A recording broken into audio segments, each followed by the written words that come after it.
Hello everyone, welcome or welcome back. My name is Serena Subetti and I am an 8th term OTD student from the University of St. Augustine for Health Sciences in Dallas, Texas. And this is module 5 out of 6 that I have created for my program. And in this module, we will be discussing how to address health literacy barriers and how to identify occupational needs. So it is found that English proficiency was found to be the only significant predictor of health literacy for Hispanic Americans. So on the next few slides, we're going to discuss how can we address health literacy barriers. So here's the first approach, and it is clear and straightforward dialogue, which means small changes in the word choice can make a big difference in patient understanding.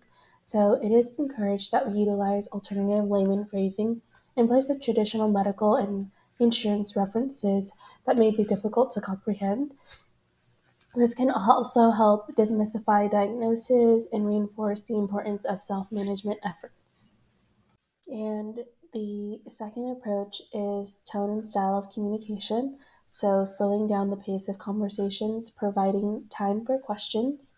Secondly, is ensuring access to translation services and using visuals or demonstrations instead of text to communicate instructions can benefit patient understanding. And this is where you can also use the teach back method, which checks for understanding by asking patients to repeat and explain care instructions.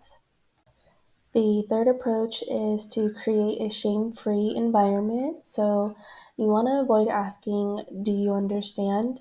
Patients will tend to say yes even when they don't understand. So instead ask, do you have any concerns that I haven't addressed? So you want to encourage patients and their families to ask questions. And the fourth approach is build in safeguards. So you want to make it clear to patients and families that if they get home and cannot remember exactly what to do, that they can call the office for help. And so this is just ensuring safety, patient understanding, family understanding, and it will make everyone feel at ease.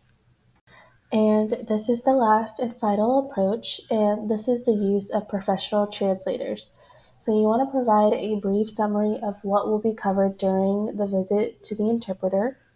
Invite the interpreter to provide their insights on cultural practices and challenges that may arise during the visit. And you want to maintain eye contact with the patient and family as opposed to making eye contact with the interpreter. So now let's discuss occupational therapy in rural areas, specifically in Del Rio. There is a substantial and growing need for healthcare services in rural areas.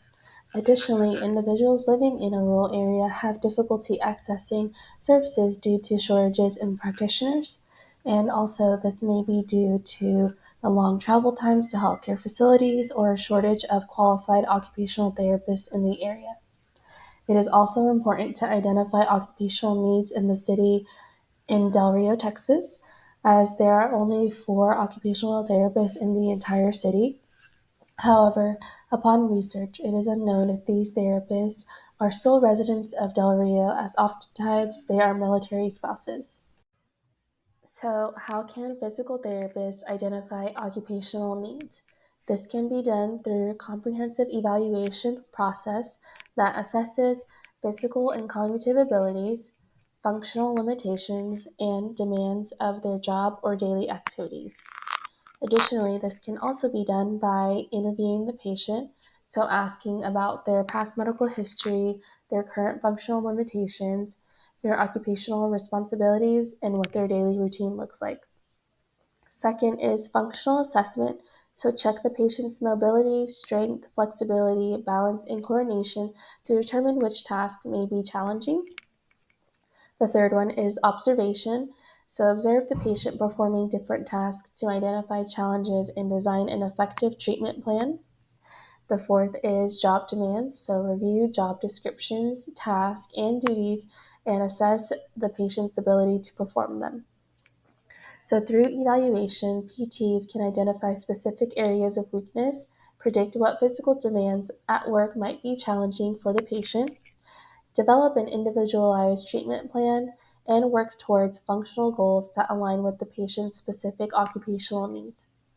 Now, this may all seem self explanatory. However, if there's not an occupational therapist in the area, these are some things that one might consider. So, let's discuss identifying occupational needs. There are several important reasons, and this includes contextual understanding. Rural communities often have unique needs, cultural backgrounds, and occupational demands compared to urban or suburban areas. Occupation based education equips physical therapists with a deep understanding of the specific occupations and roles individuals engage in within the rural community. This understanding allows for therapists to tailor their interventions and treatments to the unique needs and goals of their rural clients. Next is holistic approach. And occupation-based education emphasizes a holistic approach to therapy, focusing on the interplay between individuals, their environments, and their meaningful activities. In rural areas, individuals may engage in various occupations that are specific to the community, such as farming, forestry, or manual labor. So, by understanding the significance of these occupations, physical therapists can provide interventions that are meaningful and relevant to their clients' daily lives. And so we're going to continue on with identifying occupational needs. The next one is client-centered care, and occupation-based education promotes client-centered care, which involves actively involving clients in their own care and respecting their values, goals, and priorities. In a rural area, clients often have a close-knit relationship and strong connection to their community. By incorporating occupation-based principles, physical therapists can collaborate with their clients to set meaningful goals that align with their goals and activities within the rural community. This approach enhances client satisfaction and engagement in the therapeutic process. Next is community integration, and physical therapists in a rural area play a vital role in community health and well-being. Occupation-based education enables therapists to engage with local organizations, community leaders, and support networks to promote health and wellness within the rural community. By understanding the occupations and resources available in the community, physical therapists can develop community-based programs, provide education, and advocate for policies that enhance the overall health and functioning of the community. And lastly, it's resource optimization. So, rural areas often face challenges in terms of limited healthcare resources and accessibility. Occupation based education equips physical therapists with skills in adapting interventions and utilizing available resources effectively. By focusing on occupations that can be supported within the community, therapists can optimize limited resources to promote self management and foster sustainable health practices. So there was a lot of information. So let's do a recap and break down what we discussed. So remember to consider each client's culture, customs, and beliefs, and remember to enter all conversations with an open mind and willingness to learn. Each culture has a silent language which makes them unique. Collectivism is the family unit. And lastly, Hispanic adults do not like asking for help, so look out for nonverbal signs of pain and distress. And lastly, understanding occupation-based education helps physical therapists set appropriate, achievable goals for their patients and track their progress over time. This ensures that therapy is focused on addressing real-world needs and improving the patient's quality of life rather than simply treating symptoms. I know I typically end each module with a Spanish lesson, but we are going to skip the Spanish lesson for today as we have covered and discussed a lot of vital information. So this is the end of Module 5. Thank you all so much for sticking around and learning with me. I will see you guys in the last and final video.